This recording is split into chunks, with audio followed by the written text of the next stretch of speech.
Welcome to our YouTube channel, Come Hobby With Us, where we share tips and tricks about some of our favorite hobbies. If you like this, please subscribe. Today's video discusses the 4 basic shapes of art and how to shade them in order to give your artwork more dimension. This is a very simple, easy to follow lesson, and I hope you enjoy. Welcome to my art room.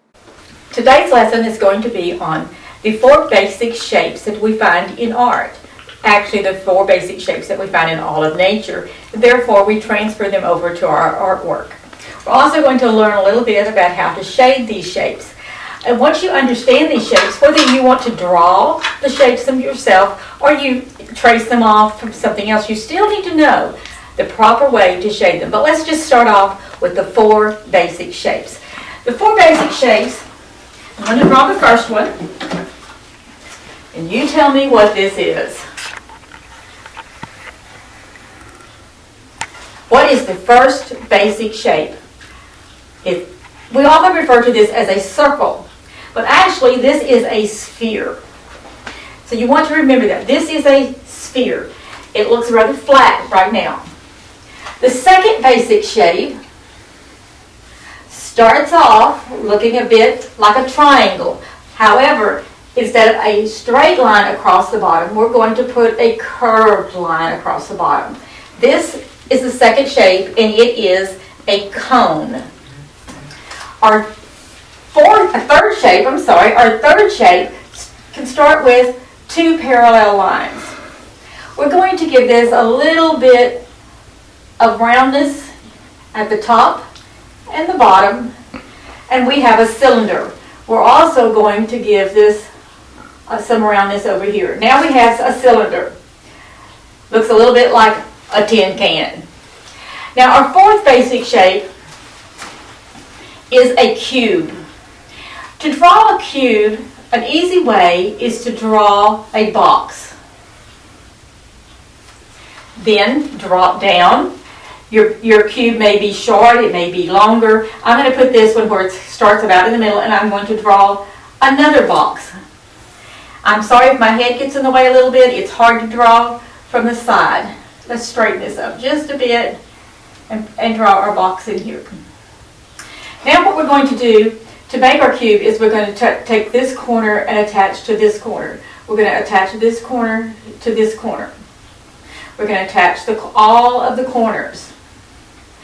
Then we are going to take an eraser, and we're going to erase the parts we don't need. This is a flat surface on the front, so we're not going to need any of these pieces that are in here. So we can get rid of those. And just take an eraser. I bared down pretty hard in drawing because I wanted you to see all of the lines. You may not have to do that. Okay. Now, this is one side here, so I don't need this extra line. I'm going to get rid of it. And this is a plain top of side here, so we're going to get rid of this line that was up here.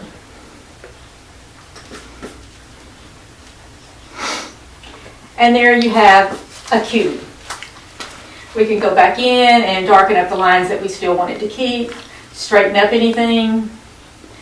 And this is a basic shape. Now when you're drawing things and you see these in nature, this is what you're going to be seeing. It is only when we shade them that we begin to see depths to these. We'll do that in a moment.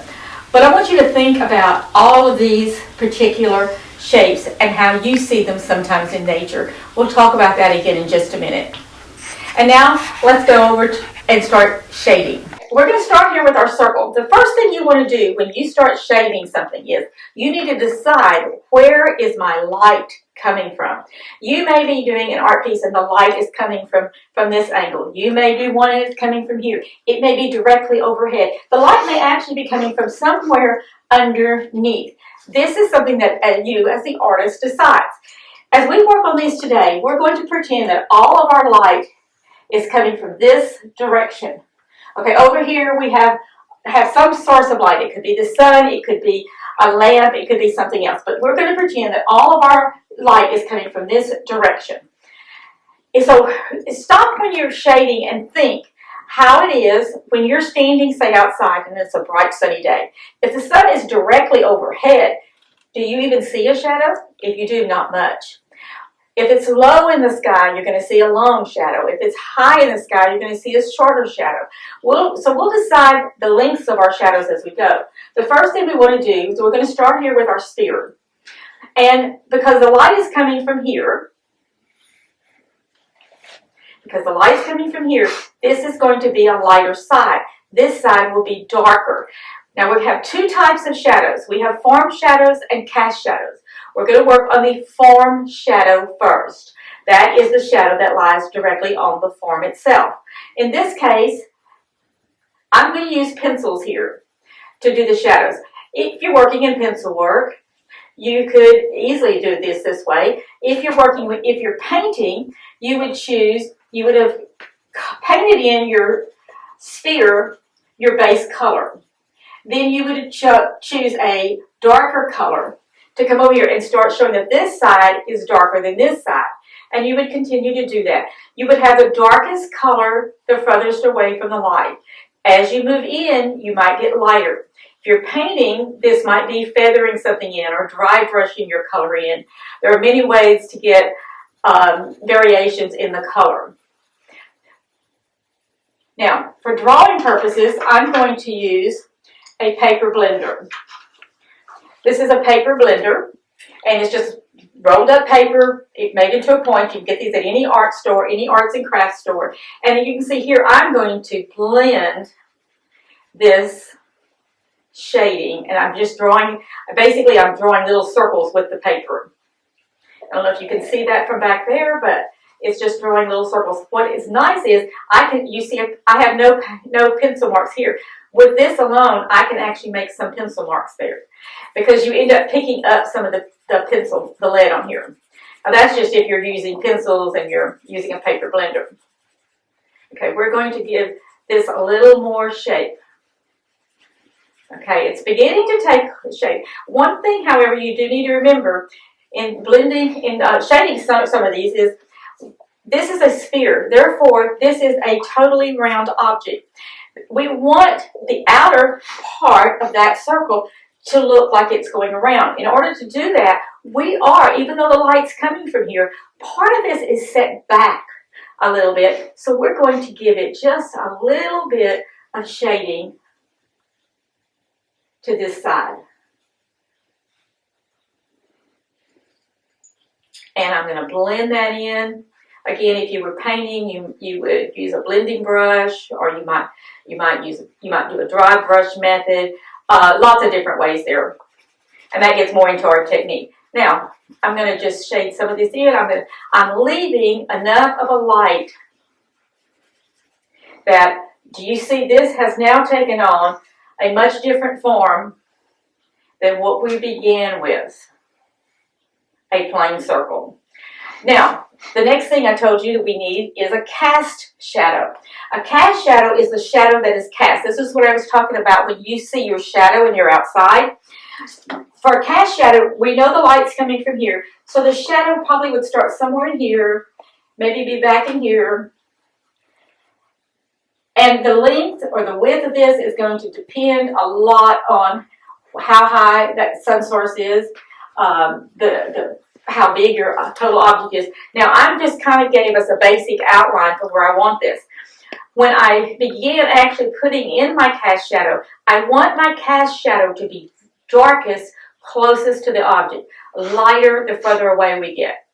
I'm going to put this very dark here. Not only would the shadow be the darkest there, but this also gives me a lot of contrast to the object itself.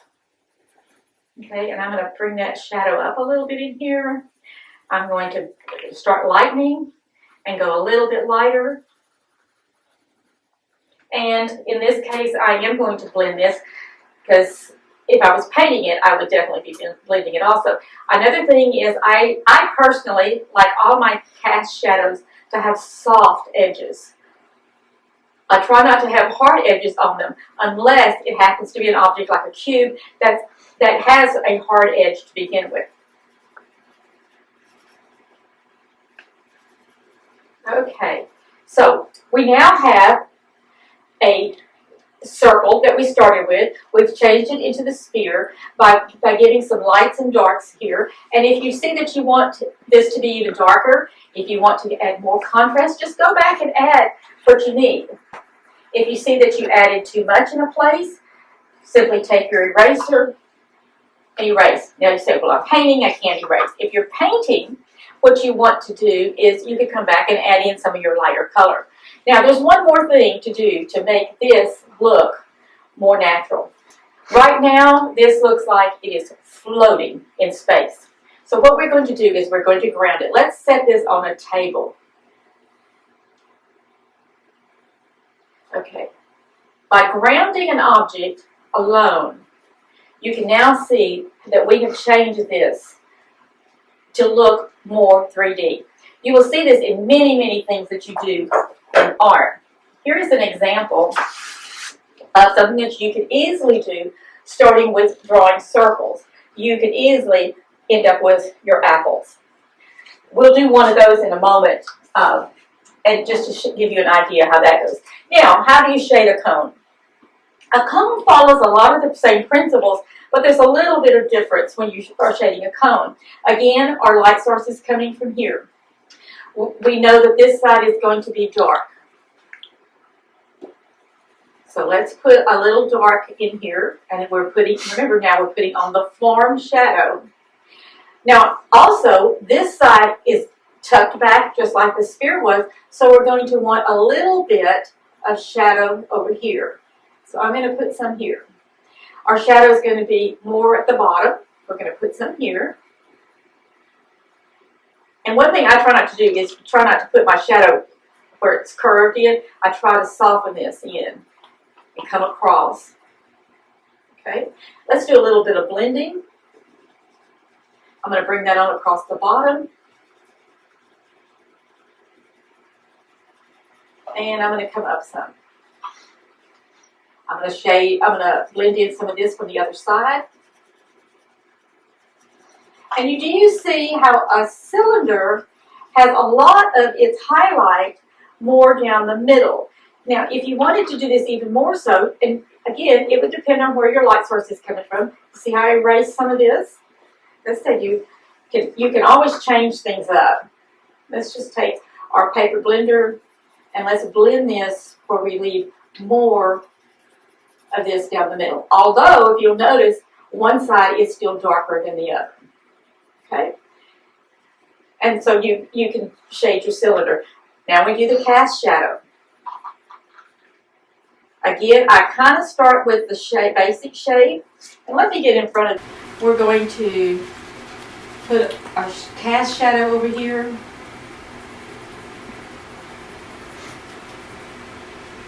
And again, I'm making it darker, closest to the form itself.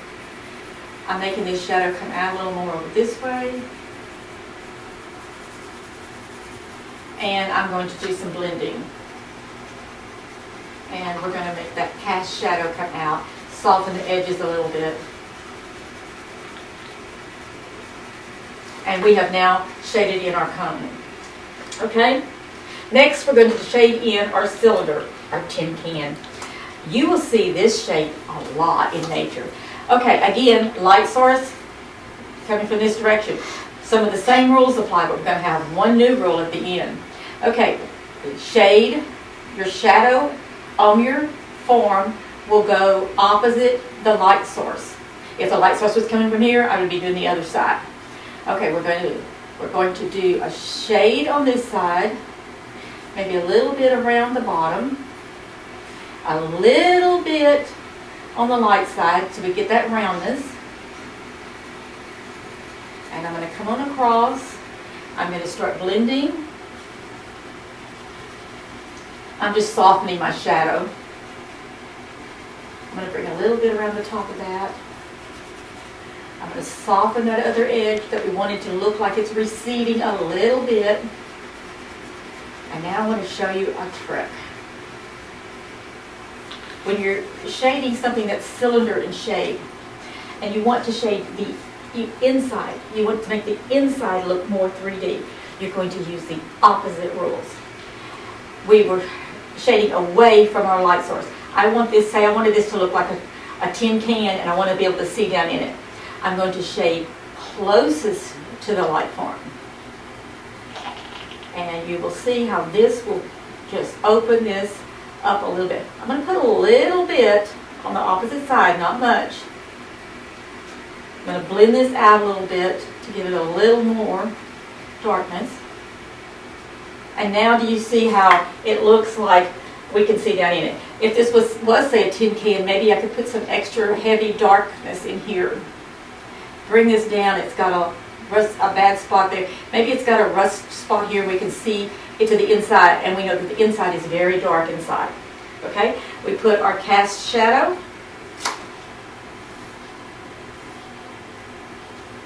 And I'm just starting with a basic shape because we're going to kind of blend all that out. Again, I want it darkest, closest to my form.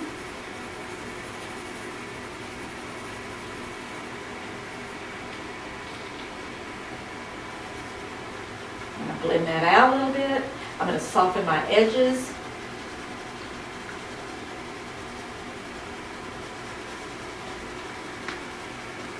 And something I forgot to do on the cone we're going to do here too is you want to ground this. Let's give it something to sit on, okay?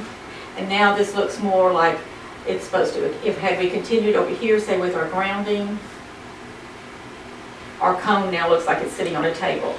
Okay, let's move on to the cube, okay? The cube now is a little different in that it has 3 sides and it has 3 different shades, and you use those shades, one on each side. The side that is closest to your light source, this is going to be would be here. We are going to make this very light. This is going to be our lightest shade. You may even not want to, if you wanted to, say you were doing a pencil drawing, you may want to leave this totally empty and just have it to be white, or letting whatever your undercover is show through.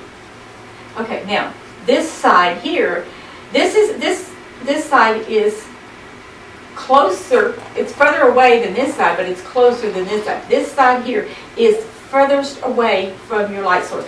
So that side is going to be our darkest, and we're going to put some dark shade in there. This will help give us that 3D look that we're after.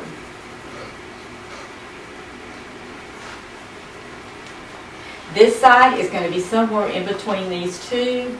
So let's just put a little bit in here, and we'll do some blending and get that going. If you are working in pencils, you can use little circular motions, lines. Some people like to do their shading in cross-hatching. There's various ways you can put your shading in if you're working, say, with pencils. And I like to sit and do little shapes. I might draw a bunch of circles on a piece of paper at night when I'm watching television, and then just take a paper blender and blend them in. I may use a regular number 2 pencil. You may want to start learning to draw with that, and then you may want to invest in, they're really not very expensive, but invest in some art pencils that are different grades, have charcoal inside them, but are easy to work with. Okay, now we can see that we have 3 different values going on in this. We would do the shade the same way. Our shade here, and we might even want to have this be a little bit crooked because of the way our cube is. We're going to do darkest next to the form, even down here on the medium shade. We're going to still do darkest. We're going to bring it out. And once again, we're going to soften some of these edges. And you can make this shadow come however you want the shadow to be. Your shadows in your picture, however, will always follow pretty much the same direction because your light source is coming from the same direction. Okay, we did this. Now, in grounding this one, I do see that when I drew these on the paper, if I put the grounding line here, we've got the cube above the table or whatever we want. So let's say this cube may be sitting on a table that's like here, okay? But we have a grounding line for it, and we'll get rid of this one, okay? still you have a little grounding line there. And this is the basics. You'll notice that what I've done up here is not perfect, and I've been working from the side a lot, which is a little more difficult to do. It's very easy to do your work when you're looking straight on at it. In addition, as you do your work and you do your shading, step back periodically. Take a look at it. Make sure it's what you want it to be.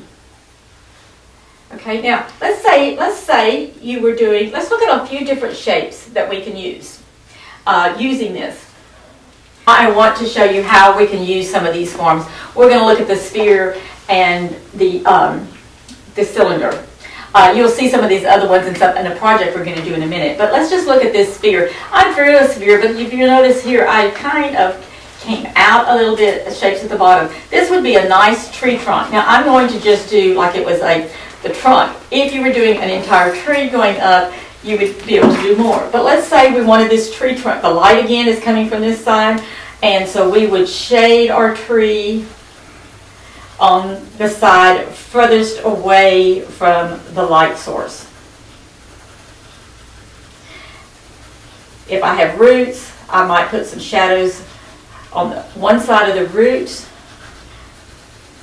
And I'm doing this very quickly for you, but I want you to get the general idea. And again, we're going to come back over here and put a little bit of shade on the on the light source itself. Okay? So if we were doing this into a tree, I would work with my paint or my pencils or whatever, and I would blend this darkness in and kind of pull some of it around into my tree.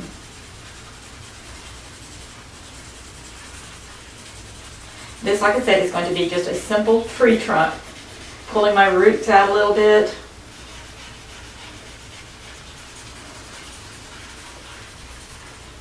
A little bit of shading against the light so that we give that tree the look that it is going on around.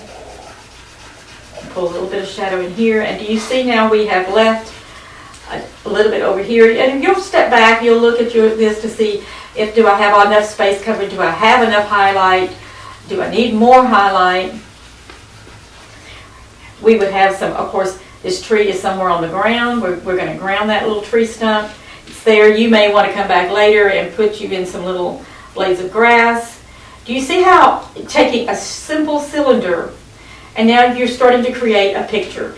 This tree stump, we're going to make it hollow inside, so we are going to do what we did up here, and we are going to shade closest to the light source.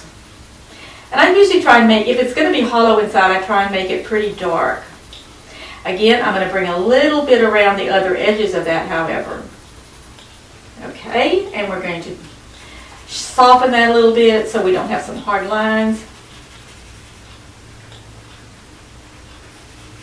Now this is done quickly. When you're actually if you're doing a piece that's going to be your final piece, you want to spend a little more time on it than what I've done here. But as you can see now, we have the beginnings of a hollow tree stump. You would work on these roots a little bit more and work in that. Let's say also with a cylinder. Let's redo that. I'm drawing from the side. Let's do one a little bit better shape. I'm going to just draw this and then step back where you can see it. Okay, here's a cylinder. What if we took this curved line and we connected it back here? We now have a drinking glass. Maybe we have a vase. You could put some flower stems down in here. Okay, so say your flower stems are coming here and you've got different ones. But you want water in here. You would put some light color here. You might want some transparent color so that you're letting those stems show through. But again, this side of your glass. Now, if it's supposed to be a glass, your shading, of course, would be a little bit different. You're not going to go real dark because then you lose the look of your glass. You might even want to use transparent paint here. Okay, and you're going to keep this transparent across here, and then you would still bring in a little bit of lightness, but leaving a little bit of light over that one side of the glass. Again, you would come back still a little darker on this side. Now, like I said, we wouldn't be real dark because this is looking down inside the glass. It's not getting the same amount of light that this side is over here, okay? That's just a very, very rough idea for you there. But let's take a look at our sphere, because you're going to use this one a lot. Here's the sphere that we started with earlier. Let's draw another one. Okay, let's say this is going to be a very simple apple. I'm going to put a line here, and I'm going to start my shadow, my form shadow first, and I'm going to shade this side of my apple.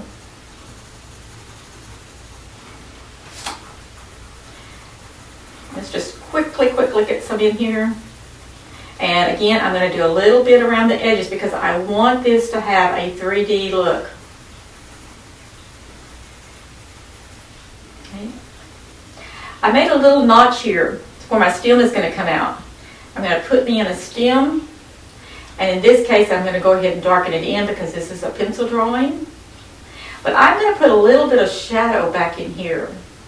There's a little bit of form shadow behind where that stem comes down inside there. You would see it would look a little bit darker. We're going to take this and do some blending. And you see how already our sphere has taken on the look of an apple. Apples are one of the easiest things for beginners to learn how to draw because it is a very good sphere shape. But a lot of your fruits can be taken like that. Let's draw a pear in a minute. Now, a pear is really not a whole lot different than doing our apple. Our apple needs to have a cast shadow, darkest, closest to the apple. And I'm just pressing down real hard with my pencil if you're doing yours in pencil. Okay, and then I'm going to come out a little bit. And now I want to soften those edges. Blend all of this together.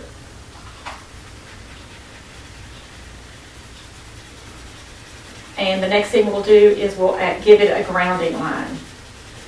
Okay, we might put it in a basket. We might put it for ease today. We're going to just put it on top of the table. Okay, so here it is. It's sitting on the table. It's tilted a little bit, and that's fine. You could make your apple. If you did do a group of apples, you wouldn't want them all the stems lined up the same way. You'd have some of them turned one way, some of them turned another way. Now, I want to show you how simple you can take this. You say, well, you used a sphere. You used a sphere. You used a cylinder, and a sphere. Sometimes you're going to use more than one object. You may have a cylinder. Again, I'm drawing from this side. And it's got a sphere sitting on top of it. Okay, which is similar to our cylinder anyway, but maybe it's more elongated. Okay, and I'm just giving you a rough idea. You may have a shape that is more of a cone shape, and part of it's cut off, and there's something round on top of it, and you would then get rid of the lines you no longer need. Okay. And then you would shade accordingly to wherever your light source is coming. I told you. Let's review our 4 basic shapes. We have the sphere, the cone, the cylinder, and the cube. Using these 4 shapes, you can draw just about anything. And even if you're not drawing, you now know how to shade your objects when you're painting them. Let's take a look at how we can overlap some of these. We can mix these to draw pretty much whatever we want. We're going to do a very simple shape this morning. We're going to start with, I have drawn a sphere. I've drawn your circle. I have drawn in a cone, and I've placed the cone to overlap my circle. Over here, I elongated the circle. That's called an ellipse, and I elongated the circle to be an ellipse. I drew another ellipse inside it. I'm going to now draw another circle, really more of an ellipse shape. I need a darker pencil. Let me go to this one so you can see that. Okay, I'm going to draw more of an ellipse shape up here, and I'm going to draw a cylinder but I'm going to flare the sides of my cylinder. Okay? Over here, let's take a look at this. This is going to be, if you haven't guessed it yet, this is going to be a teapot. I do not want my teapot spout to be this pointed. I want it to end probably right in here. And I'm going to draw a circle here, or an ellipse. I'm going to erase the part of the cone I no longer need. Okay, I'm going to erase inside that cone. This is the spout. I don't need all of this in the spout. I no longer need this part of these two ellipses where they come over into the pot. This is part of the handle, and I'm not going to need these. So I drew them in so I can get my basic overall shapes, but then I take out what I no longer need. Up here, I'm not going to need some of the original circle lines that we drew, okay? Because the lid hides some of those. You don't see that part, and up inside them. Now, we're getting more and more of the shape of our teapot. Well, but you know what? I don't like that spout. So let's take that spout and let's bring it in a little bit. Let's just curve that in and let it kind of curve down here. Oh, I like that a lot better. I'm going to take this part of the cone out. So, but we started with the cone. Same thing over here. I don't like the shape of this. I'm going to just give it, let's give it where it comes out and back in a little bit. And take off what we no longer need.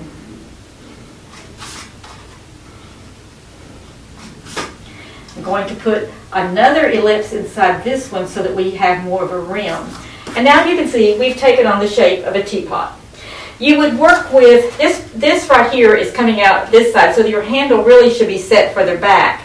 So when you do your shading, you're going to set this back by having some darker shading here. And that's going to make it look like your handle is set further back. And you will go on and do the rest of your shading. You'll shade your pot just like we learned to do all of our shading, and we're going to ground it. When you have done all of that, when you refine your lines, you should come up with something a little closer to this. You can see where I have reshaped that cone. I have given it a grounding. I've given the handle a little more definition here. I put another line under this one to give my lid, the teapot lid, a little bit of a lip. Okay? Then when I went back and I did some shading, I came out with something that looked like this. This is very simple to do. You can do this with a teacup or with any type of object. So there again we have our 4 basic shapes, how to shade them and how to use them. I probably will paint this later as a still life, maybe add a teacup in, maybe a lemon out front. If I do that, I'll tack it on to the end of this video and you can take a look at it. But I do hope you have learned something today from watching this video. I hope that you now understand not only how the 4 basic shapes are what you're going to see in all of nature, but it's also learned how to shade them, how to let your highlights come through, and that we can turn something that is very flat into something that has more depth. I thank you very much for visiting Judy's Art Studio today, and I hope that you come back again real soon. Thank you. I hope you can see here that I did continue with a teapot painting. I changed the spout up at the top, but I hope you can still see the basics of a cone shape and all of the shapes that we talked about. I did add the coffee cup and the lemon, just as I had suggested. I hope you've enjoyed this video and that it'll inspire you to create something of your own. Steve and I thank you for watching this video on Come Hobby with us. We have a couple of video suggestions for you here on the left. And if you have not already subscribed to our channel, please click on our picture below. We're a couple of Sophies, seniors on fixed income. Hope to see you later. Bye.